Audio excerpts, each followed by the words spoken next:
स्वागत किया जा रहा है। बहुत बहुत स्वागत, अभिनंदन, आभार सर जो आप हमारे बीच आपका आगमन हुआ। जोरदार तालियों से स्वागत करिए हमारे विधायक महोदय जी का। 10,500 करोड़ रुपया केवल बिहार के लिए दिया।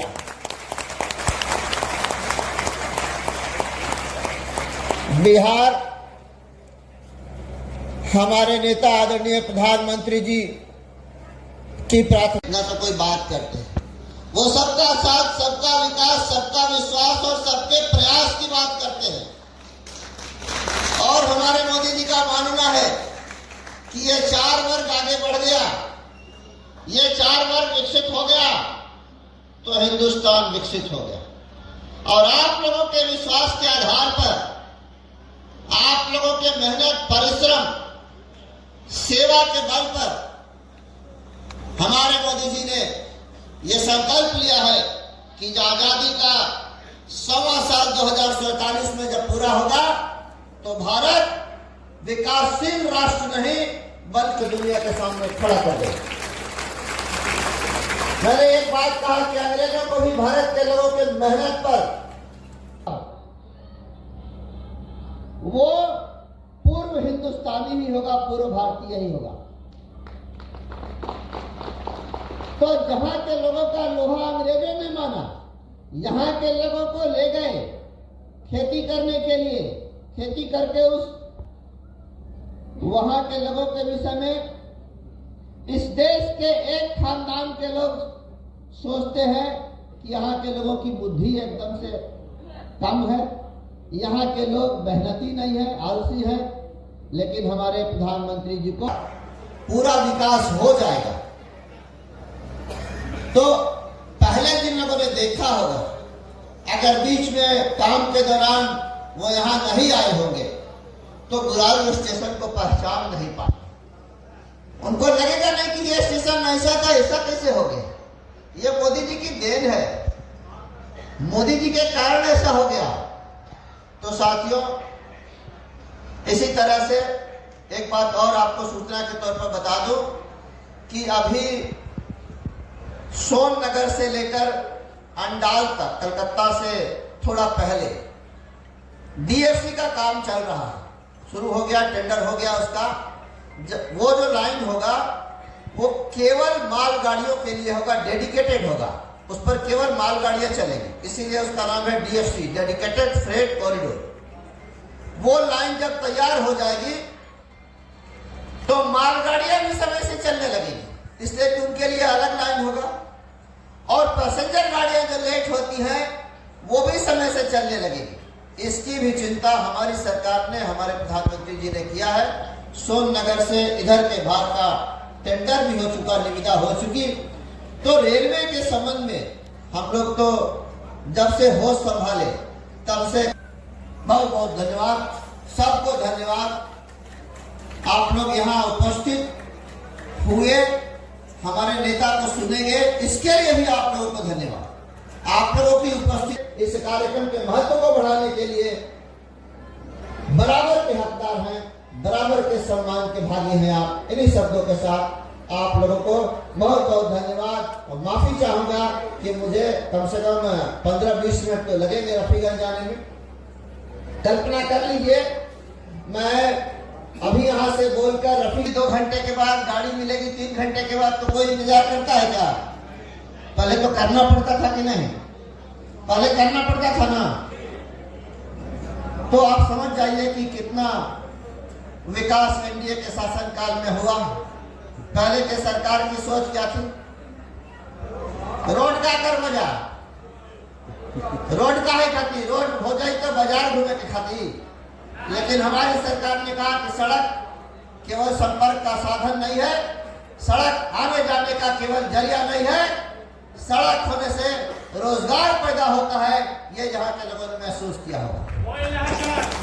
हो रहा है। अब दूसरी बार 2456 करोड़ रुपया का आवंटन किया है, काम चल रहा है, हो रहा है। 4000 वादा था तो थोड़ी बाधा आती है ना, जैसे हो रहा है।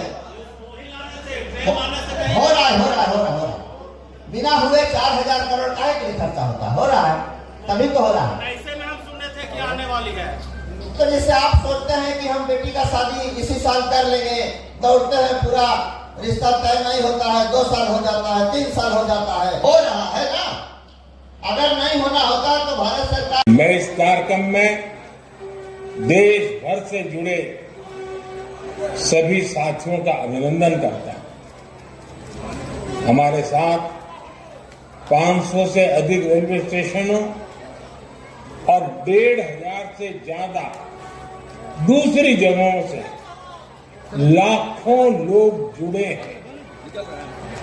अलग अलग राज्यों के माननीय राज्यपाल श्री, मंत्रीगण, सांसदगण, विधायकगण और स्थानीय जनप्रतिनिधि, प्रबुद्ध नागरिक, पद्म पुरस्कार जिनको सम्मानित मिला है, ऐसे वरिष्ठ महानुभाव, भारत के महत्वपूर्ण जीवन जवानी खपाने वाले हमारे स्वतंत्र सेनानी, फ्रीडम फाइटर और हमारी भावी पीढ़ी, युवा साथी। आज अमृत भारत योजना के तहत देश के कई 100 स्टेशनों का विकास हो रहा है, जन सुविधाओं की बहाली हो रही है, यात्री सुविधाओं में बढ़ोतरी हो रही है।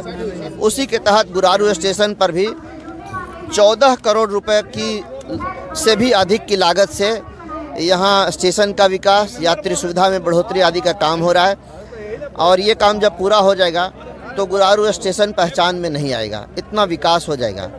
इस तरह से देश के हर क्षेत्र में हमारे आदरणीय प्रधानमंत्री जी की इच्छा से, उनकी चाहत से हर क्षेत्र में विकास हो रहा है, चाहे वो रेल हो, रोड हो, पानी हो, बिजली हो, सब चीज़ में।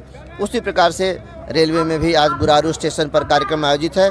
अब इससे कुछ देर के बाद हमारे प्रधानमंत्री जी कार्यक्रम को संबोधित करेंगे वर्चुअल तरीके से। सर, यहाँ के लोग हैं जो कोयल नहर की मांग को लेकर सर बार-बार रिपीट कर रहे हैं, उस पर काम चल रहा है भैया। भारत सरकार ने 4,200 करोड़ से अधिक रुपया आवंटित किया है और वो राशि खर्च हो रही है, उसी राशि से काम हो रहा है और जल्द ही वो काम पूरा हो जाएगा। सुशील बाबू जिंदाबाद, जिंदाबाद, जिंदाबाद, जिंदाबाद, जिंदाबाद, साहब जिंदाबाद, जिंदाबाद, जिंदाबाद, जिंदाबाद, जिंदाबाद, जिंदाबाद, जिंदाबाद, जिंदाबाद, पूर्व के विधायक जिंदाबाद, जिंदाबाद, जिंदाबाद। सर, यहाँ के लोगों को कोयल नहर के अभी तक नहीं मिला है लाभ, क्या बोलेंगे सर? आप देख रहे थे, यही मंच से लोग बोलते हैं कि मोदी की गारंटी है।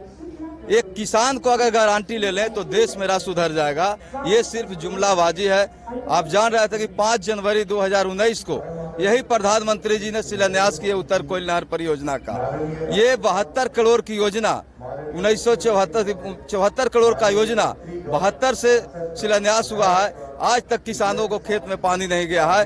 अगर किसान खुशहाल नहीं होगा तो ये मेट्रो पे कौन चढ़ेगा, ये रेलवे पे कौन चढ़ेगा और बुलेट प्रूफ पे कौन जाएंगे? वो सिर्फ अंबानी और अडानी जाएंगे। हम लोग को अगर बहुत बढ़िया मिल गया रेलवे स्टेशन चकाचौंध है तो यहाँ जाएंगे कौन? जब उसके पैकेट में पैसा नहीं रहेगी, उसको जाने का किराया नहीं रहेगा तो चढ़ेंगे कौन? इसके लिए हमारी मांग है कि किसानों को सबसे पहले उत्तर कोयल नहर परियोजना जो उनका वादा था, अगर गारंटी है तभी हम मानेंगे कि हमारा उत्तर कोयल नहर परियोजना जो हमारे विधानसभा में गूंजती है, आती है, यहाँ हरियाली होगी, यहाँ पे 95,000 हेक्टेयर जो है 10 प्रखंडों में उससे सिंचित होगा और ये मेरा बिहार जब लहलहाएगा, यहाँ के किसान लहलहाएंगे, उनके बाल बच्चे पढ़ेंगे, वह शिक्षित होंगे तो वो अपना विकसित भारत तभी होगा। ये जो 47 का सपना दिखा रहे हैं ये बिल्कुल जुमला है। जब तक किसान खुशहाल नहीं होंगे तब तक हमारा देश आगे नहीं बढ़ेगा। आज देख रहे हैं कि किसान दिल्ली के बॉर्डरों पे जाके धरना कर रहे हैं, वो अपने MSP की मांग कर रहे हैं और जब सिंचाई नहीं दीजिएगा, बिजली नहीं दीजिएगा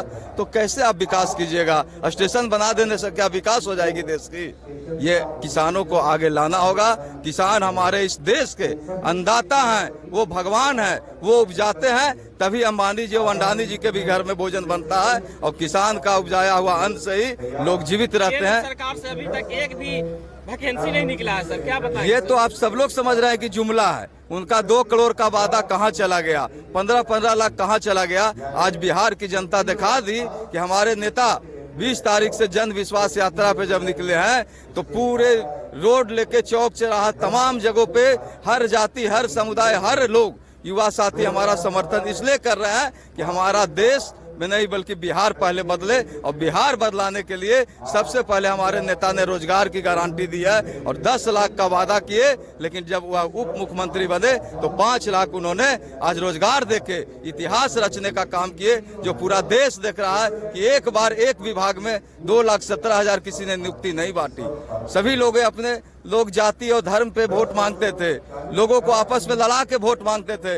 हमारे युवा का क्या सोच है, वो रोजगार पैदा करके वोट मांगना चाहते हैं, और उनके आज जो है रोजगार के मुद्दे पे पूरा देश अनुकरण कर रहा है कि जब वह गांधी मैदान में जब हमारा नेता जब नियुक्ति पत्र बांटे तो आप देश के प्रधानमंत्री भी अब नियुक्ति पत्र बांटने लगे। यानी कि अब जुमलाबाजी नहीं चलेगा, युवाओं को नौकरी देना होगा, तभी हमारा देश विकास करेगा। हर युवा के हाथ में रोजगार हो तभी हमारा विकसित भारत होगा। जिंदाबाद।